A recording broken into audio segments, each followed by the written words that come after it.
Welcome back to New Rockstars. I'm Erik Voss, and this is a breakdown of Alien Romulus, the 2024 film directed by Fede Alvarez, taking place between the first 1979 Alien film and 1986's Aliens, and as the best Alien film since, it is filled with references and homages to every film of the franchise, with incredible production design and attention to detail, and even some updates to the biology and the lore of the xenomorph, and how it connects to the black goo of Prometheus and Covenant. So let's break down everything you might have missed in Alien Romulus, and trust me, there are some incredible details that you probably missed in this movie. Okay, the opening 20th Century Studios logo suddenly glitches yellow-green and then corrodes away. From dark space comes a Weyland-Yutani probe ship. A red light blinks and a red screen blinks on by itself. Echo Probe 203, typed in the same curved typeface, white on red, as the early shot from 1979's Alien. Nostromo, 1809-24-609. In the 1979 film, Mother's text flows on the visor of a space helmet. Now it glows on this triangular eyepiece of whatever program runs this probe ship. But now we actually see the text of Mother because we know what Mother really means. Mother 9001 waking up. So Mother is the name of the artificial intelligence mainframe used by Weyland-Yutani. It was Mother 6000 in the 1979 Alien set in 2122, and then it was upgraded to Mother 9000 for this era 20 years later in 2142. We see that date on the screen here, 9 February 2142. We are in the Zeta 2 Reticuli system. Zeta Reticuli is an actual binary star system visible in the southern hemisphere on Earth, both stars having similar characteristics to our sun, and it's located about 39.3 light years from Earth. The Echo probe enters a debris field with Nostromo visible on a piece of fuselage. The Nostromo was the ship in the 1979 film that was hauling a refinery with mineral ore that, when redirected by Mother to LV-426, aka Acheron, to gather samples of the alien specimen, Kane was infected by a facehugger, leading to the deadly tragedy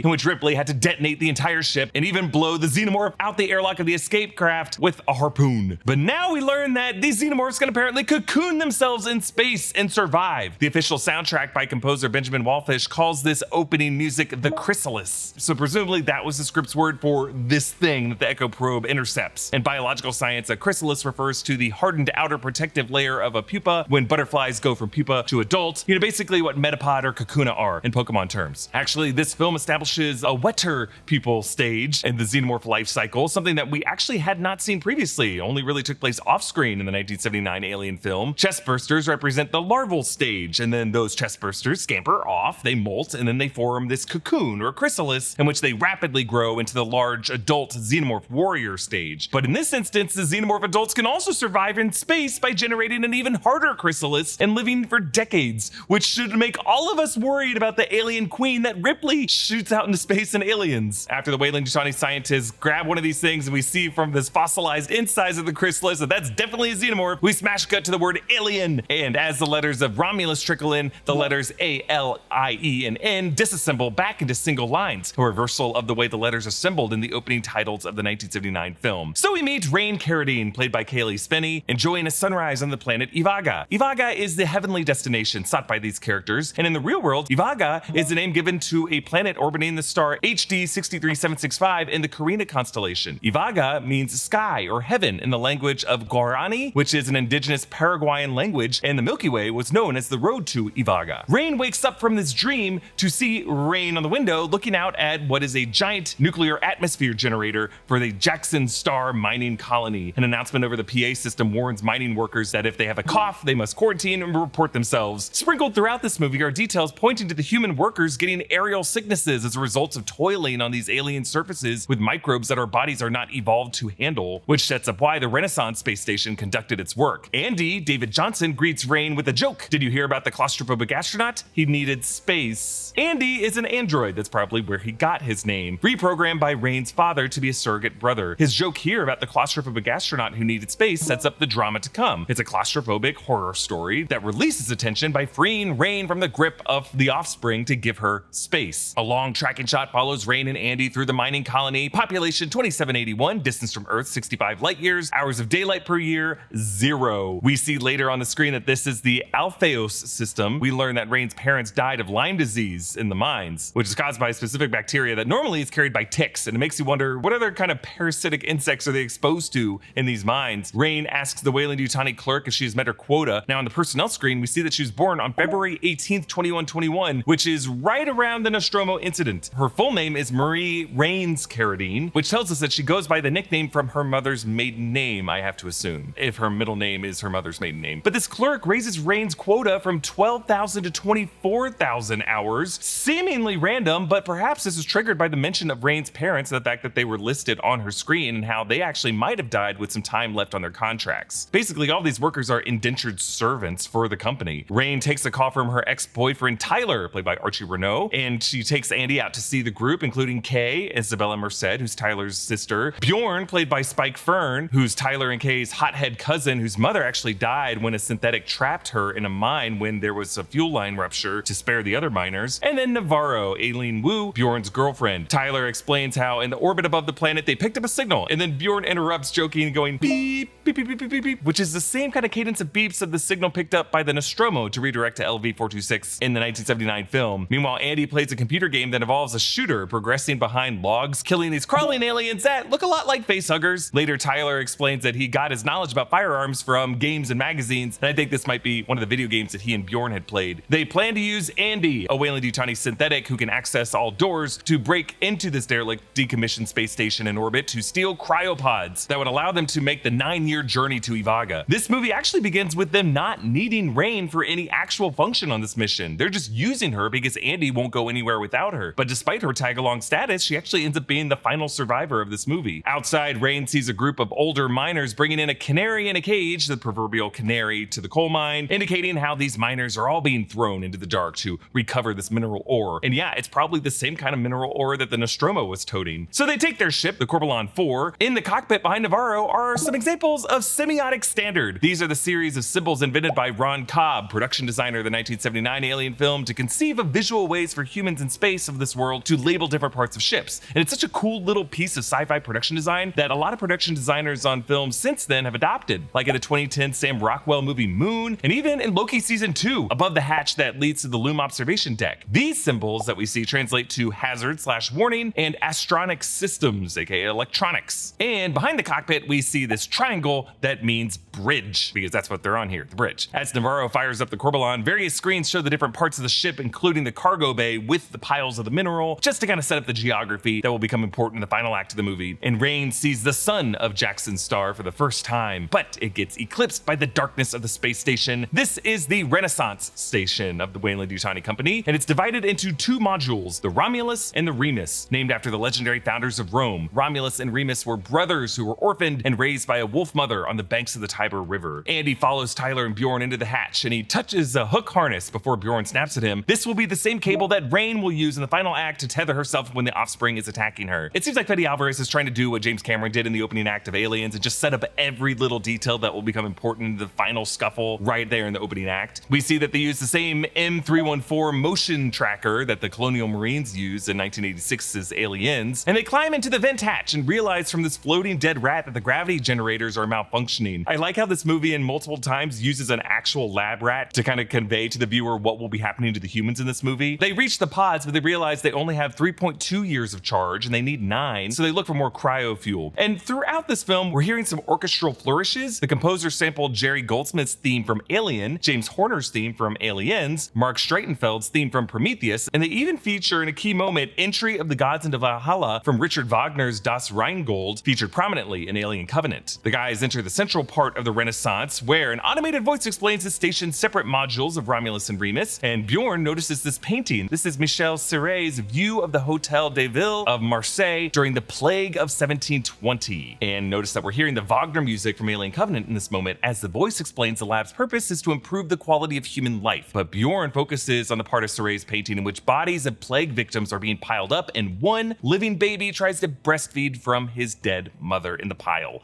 Ugh. So obviously this foreshadows the Renaissance's mission of curing human ailments using the black goo, as Weyland-Yutani concluded that human bodies were too frail for space colonization and too prone to diseases, probably after the 101-year-old Peter Weyland, looking for a way to stave off death, had this happen to him from an engineer.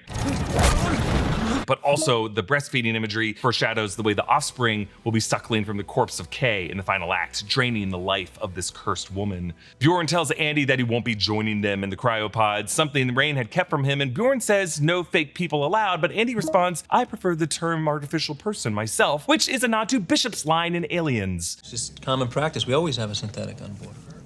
I prefer the term artificial person myself.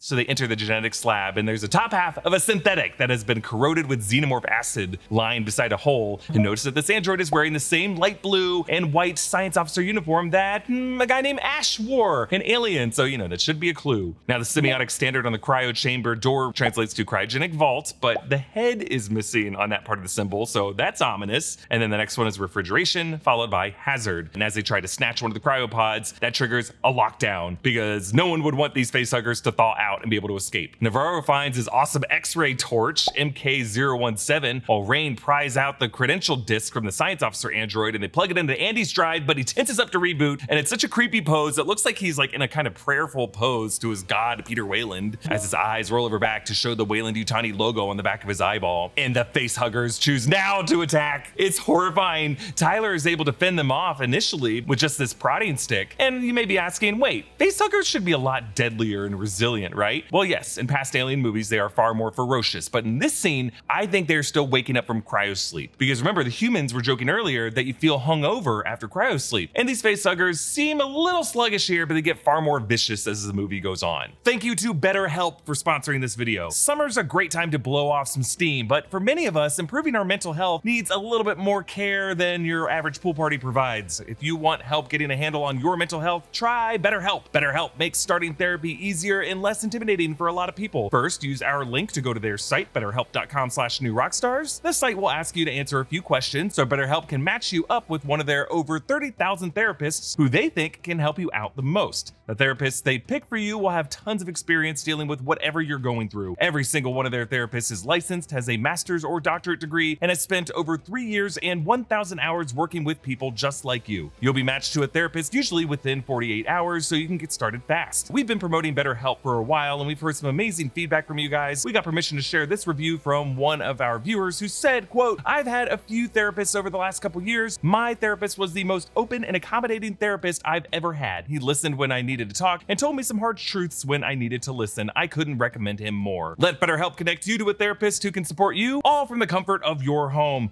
Visit betterhelp.com/newrockstars or choose New Rockstars during sign up and enjoy a special discount on your first.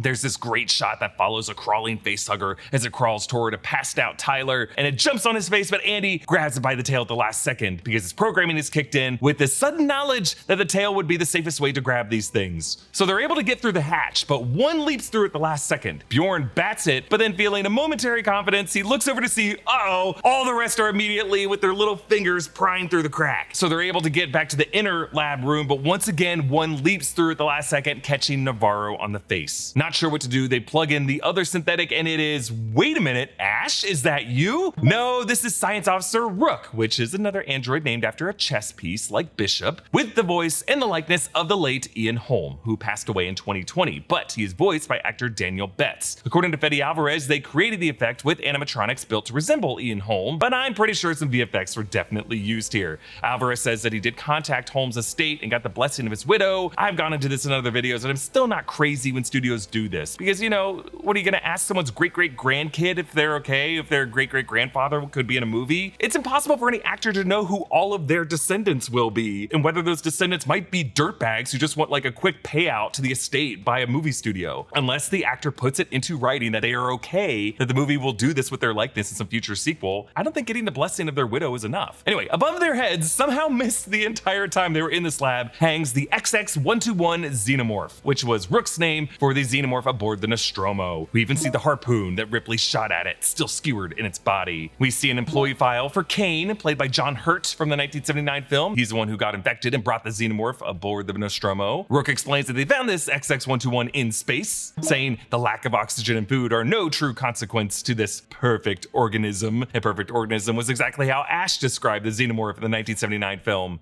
You still don't understand what you're dealing with, do you? Perfect organism. So they're able to freeze the facehugger off, but Navarro and Bjorn get back to the Corvalon despite Andy trying to stop them, and the chestburster bursts, causing the Corvalon to crash into the hangar. The filmmakers have gotten a bit more nuanced over the decades when it comes to the puppet prosthetics, and I like that they include little details like an additional membrane sliding off the chestburster's head, and rather than rising out of the chest cavity and scampering away, the chestburster here looks a bit more lethargic, like a newborn baby, a true larval stage. And I think that's designed to set up the fact that they're going to have this additional pupil stage. Andy explains to Rain and Tyler that the facehuggers respond to sound and heat signature, so they decide to raise the temperature of the room to human body heat to try to be invisible to them, but that would also mean that they can't get nervous or stressed. In this sequence, we get to see Fede Alvarez's experience on the film Don't Breathe come through, because this is largely the premise of that movie. Kay finds the molted husk of the chestburster, similar to Brett finding the skin in the 1979 film, but now we see a stage that we had not seen before, the chrysalis, as the chestburster cocoons into adult xenomorph warrior. Now, sexual imagery certainly went into H.R. Giger's original creature designs, and there's certainly a, vaginal appearance to the pod here, especially when Bjorn tries to abort this thing by shoving the prod inside of that orifice to zap it, but it ends up dripping acidic blood on him and killing him. The way Fede Alvarez shoots this xenomorph hatching is just so effective because he focuses on close-ups of like the hands and the fingers, the way they were folded atop the head as it crowns, and the way those fingers unfold and open up slowly like Nosferatu. And we know Nosferatu inspired the original blocking and the design in the 1979 film. We see smaller claws that must be the xenomorph's feet, which I think might be the first time we see a xenomorph's feet in close-up. Trevor Newland plays the xenomorph in this film. So the others, meanwhile, just vicariously feeling the fear of Kay in this moment, start sweating bullets, so they have to run. Andy closes the door, perfect timing, nearly locking Tyler out, but he says that he actually calculated Tyler's running speed more effectively than he did for Bjorn and Navarro's speed before. And Andy was not wrong, because think about it, every time a facehugger got in through the door, it was when the narrowest gap was left open after the last human came through. So it really needed to be that tight in order for them to survive and progress. We see a quick wide external shot of the Renaissance from space outside, where the Remus module is dated 2112 and the Romulus module is dated 2130 something. So that tells us that Weyland-Yutani built the Remus part before, between Alien Covenant, which was in 2104, and the events of the first Alien film in 2122, and then they built the Romulus part after the Nostromo incident in 2122. Andy refuses to open the door to let Kay through, and she gets snatched away by the xenomorph. Rain asks, "How could you do that?" And Andy responds, "What, leave someone behind?"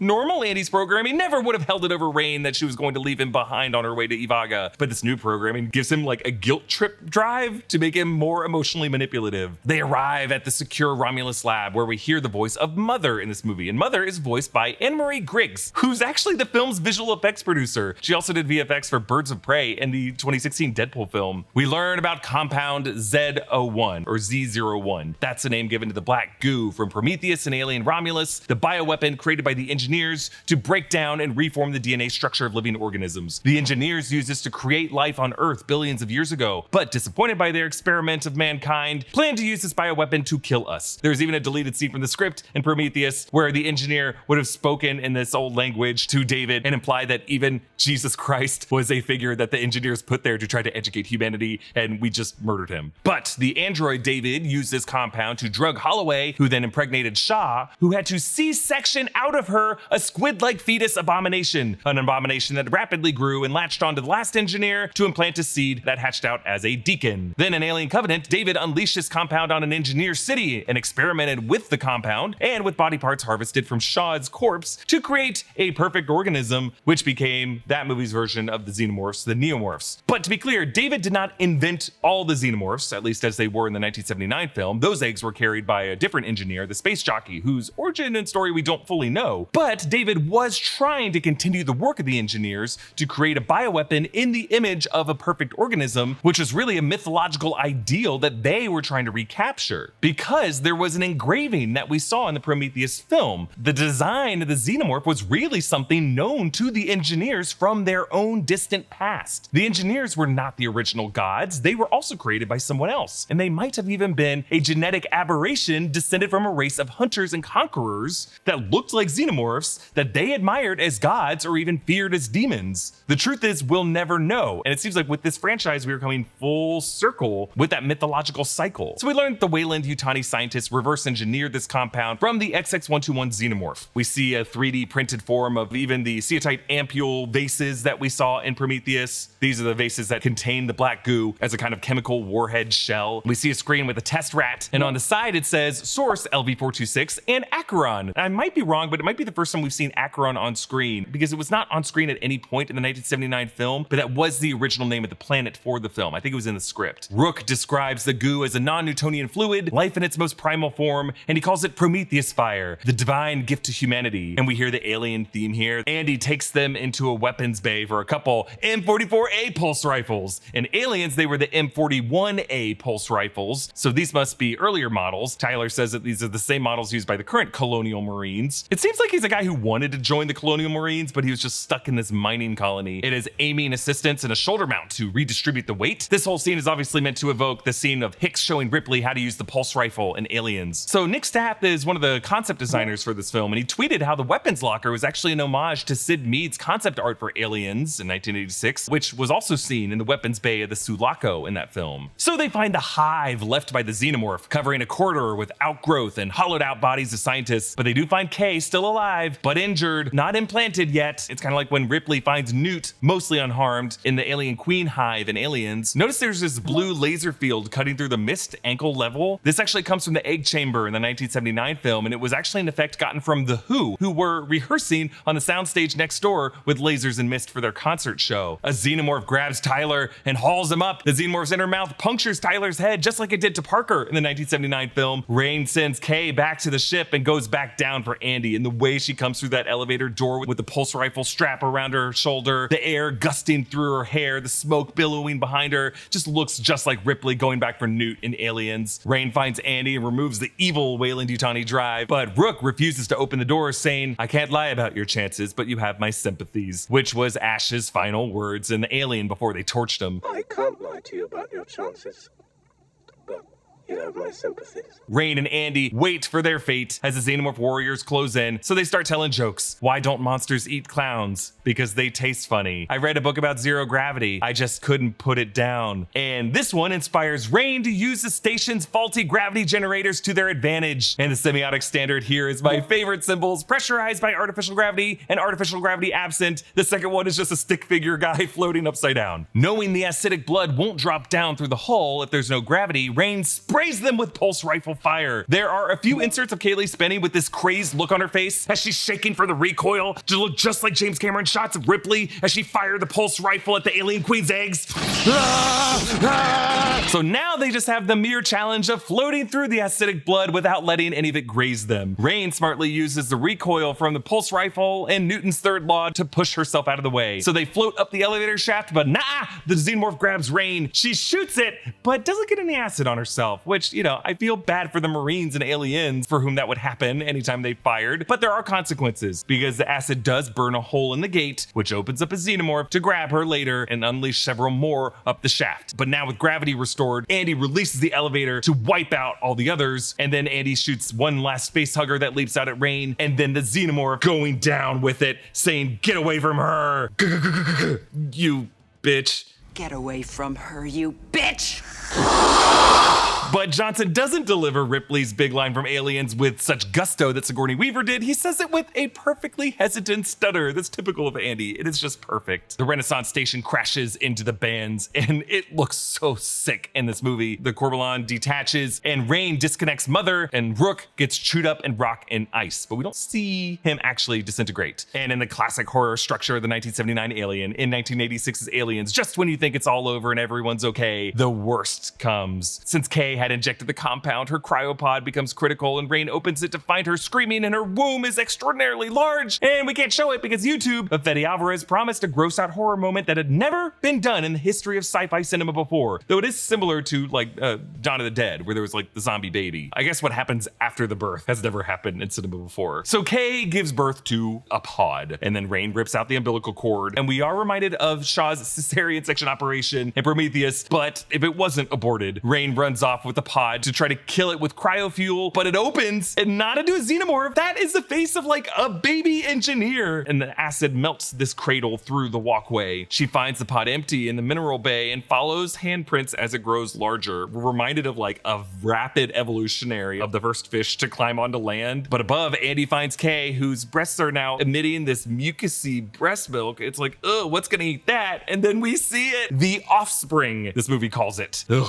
So the offspring was deliberately designed to look like a freakish form of an engineer, but with a taller, lankier appearance and acidic blood and an inner mouth on the end of its tongue, all evocative of the xenomorph. Fede Alvarez wanted to merge the visual concept of the engineer with the visual concept of the xenomorph. He did admit it is similar to the xenomorph human hybrid birthed from Ripley 8 in Resurrection, but that was not in his mind when he was designing this. So, despite David's tinkering with the compound to produce the neomorphs in Alien Covenant, we learn here that when the compound mixes with human DNA in this particular way, it kind of reverts to the source code, which is the engineers who created us. It just shows that the creation of the xenomorphs is a specific bit of artistry that just doesn't happen by accident. It requires some kind of divine insight that David had just by knowing the engineer species. Since human beings are derived from engineers, this kind of unlocked that, but it contained traces of the xenomorph because its black goo was derived from the XX-121. This offspring was played by former Romanian basketball player Robert Bobrovsky, who is 7'7", and yeah, the fact that these xenomorph anatomical features come from something with ultimately a humanoid face and pale skin makes this even more disturbing. At one point he smiles, and I'm like, why are you smiling? But it is cool to show the metallic teeth because these things are not just organic, they are like biomechanical creations. So Rain finds his offspring, I guess you could say breastfeeding from Kay, draining her life, like the Saray painting, like Romulus and Remus suckling from the wolf mother, and we see this xenomorph tail filling out. It is now doubled in size. Earlier, Kay said that the father of this baby was some asshole as she wore a Virgin Mary necklace, and I feel like there might be some sacrilegious parallel there, where the father was really the company who considered themselves God. Weyland-Yutani, Peter Weyland, the assholes trying to play God to produce the perfect organism, but in doing so, really just creating a freak that is neither God nor demon. Like Ripley at the end of the 1979 film, Rain climbs into a spacesuit, she grabs the cable that Andy passed before, and when the offspring stops her from manually releasing the cargo with a second lever, she kicks over his cradle pod to release the acid and chew through the hull, and there's one final scare as the offspring jumps on her. In this tangle, her cable catches that second lever, releasing the entire cargo bay into the bands as she hangs onto the cable for dear life and screams, "Die, motherfucker!" But while the cargo bay grinds against the rings of ice and rock, behind it is what is left of the Renaissance space station, which makes me a bit worried for whatever could be left inside of that, of Rook or the compound or the xenomorphs that are still on that space station that could collide with the offspring, because we learned in this movie that space does not kill these things. And the Corbelan sets course for Ivaga 3. One of my favorite Easter eggs comes right here. The keypad that Rain punches has the same buttons from the Nostromo keypad that we saw in Alien that were created by designer Simon Deering, who printed a bunch of Hindu and Sanskrit terms on these buttons because he was reading Helena Blavatsky's The Second Doctrine while he was filming this, and that book tries to explain the origin of the universe in terms derived from the Hindu concept of cyclical development. And specifically, you can see two buttons here. Yoni, which is an abstract representation of the Hindu goddess Shakti, Sanskrit for womb, and Pranic Lift 777. Prana is the Sanskrit word for life force. It's one of the most random details in the 1979 Alien film, and the fact that the Romulus team had such attention to detail to include this here is insane to me, and I love it because they end the film with this kind of message that life comes from the womb, which is a bit of a nice palate cleanser after the horrific abomination example of that we just saw in the final minutes. So Rain goes to sleep and leaves a cryolog that takes us out, just like the voice of Ripley in the 1979 and 1986 films. Just as the Echo probe came from darkness in the opening shot, now the Corbelan disappears into that same darkness. Let me know what you thought about Alien Romulus. How does it rank with the other Alien films? Comment down below with your thoughts. Follow me at EA Voss. Subscribe to all 3 channels in the New Rockstars network for breakdowns and news coverage of everything you love. Thanks for watching, and I'll see you next time. Bye.